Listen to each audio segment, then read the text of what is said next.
can you say something about the next book that is coming up about Brilliance? What is it called again? Radical Brilliance. Radical Brilliance. Yeah. Well, that's the book that John Gray and I are working on now. Mm-hmm. And it really came out of a conversation we were having together about why do some people just become, again and again, repeatedly become the avenue for original, life-changing ideas to affect the world in a positive way. So John and I were having a conversation about a song by Leonard Cohen called Anthem, Mm-hmm. which, as I remember, John was not familiar with, so I was telling him the lyrics. You know, ring the bells that still can ring. Forget your perfect offering. There's a crack in everything. That's how the light gets in. Right? I mean, it's like less than 50 words, but I mean, look at your face now. It's like, oh my God, you know? How could anybody possibly become a vehicle for something that amazing, you know? Ring the bells that still can ring. Forget your perfect offering. There's a crack in everything. That's how the light gets in. Radical brilliance. But that's not the only brilliant song that Leonard Cohen ever wrote. It's like one after the other. Ba-dum, ba-dum, ba-dum, ba-dum, ba-dum. You know, if it be thy will, let me sing no more. It's like, it goes on and on. Every song, like, wow. And every song, unlike anything anybody's ever done before, he doesn't imitate. Or if he does it very deliberately. Mm-hmm. There's a band these days you may have heard of called Alt J. They're very popular now. They play all the big stadiums.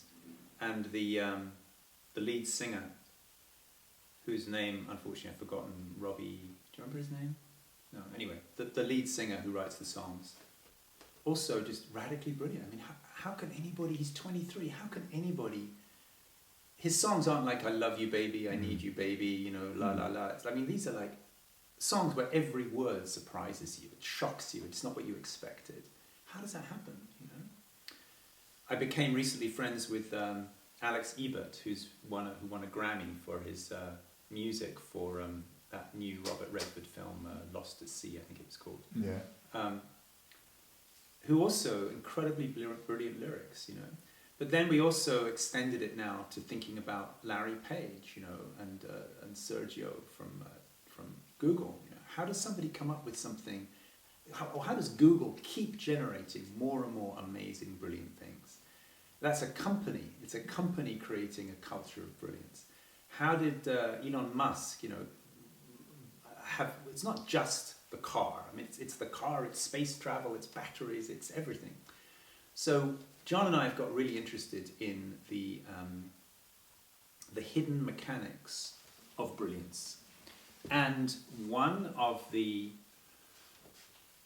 components that seems to be not all the time present, but a very frequent factor in brilliance is this capacity to have recognition of the infinite nature of consciousness. So obviously the iconic example of radical brilliance in contemporary culture is Steve Jobs, who's dead now. Mm-hmm. But I mean, besides Michelangelo, has anybody ever come up with so many good ideas in their lifetimes? Like just endless good ideas. And apparently there's a whole treasure trove of things that never got built yet, but they're all Steve Jobs' ideas. You know, the iWatch, you know, was his, or the watch was his brainchild. It just came out after his death. So if you read one of the biographies of Steve Jobs, you'll discover that early in his life, before he got into electronics, he got very interested in meditation. He went to India. He was exploring all kinds of metaphysics, and he took a lot of LSD, which, you know, legal or illegal, happens to be a drug that creates a lot of coherence in the brain. So there are hidden mechanics to brilliance, one of them being the capacity to contact the infinite. You know, Albert Einstein came up with the theory of relativity not while working in his lab. He came up with it while laying in a bathtub. You know, he was resting. The title Chicken Soup for the Soul came to Jack Canfield when he was meditating. You know? So a lot of the most brilliant ideas come to people in a state of great spaciousness. So that's one element. We've actually discovered, I think, 15 different components. Some of it is nutrition, supplements, brain supplements. Some of it is exercise, how often you have sex and when you have sex and how you have sex, and how you relate with other people. These are all components of what creates the fertile soil for original ideas to sprout. So this is really, you could say, the practical embodiment of awakening coaching, which fleshes it forward from being just a realization of your true nature to the embodiment of your true nature in a way that you can die one day and slap your thigh and say with your last breath, I did it. I gave everything I came here to give. I held nothing back. You know, there are many great writers and thinkers who have suggested that the measure of a life is your moment of death. Right? You can measure the entire quality of your life by the quality of the moment of your death. And that's the time, the moment when you die is going to be the time when you reflect, oh my God, did I forget to love? Yeah. Did I forget to say what I wanted to say? Was I held back in fear?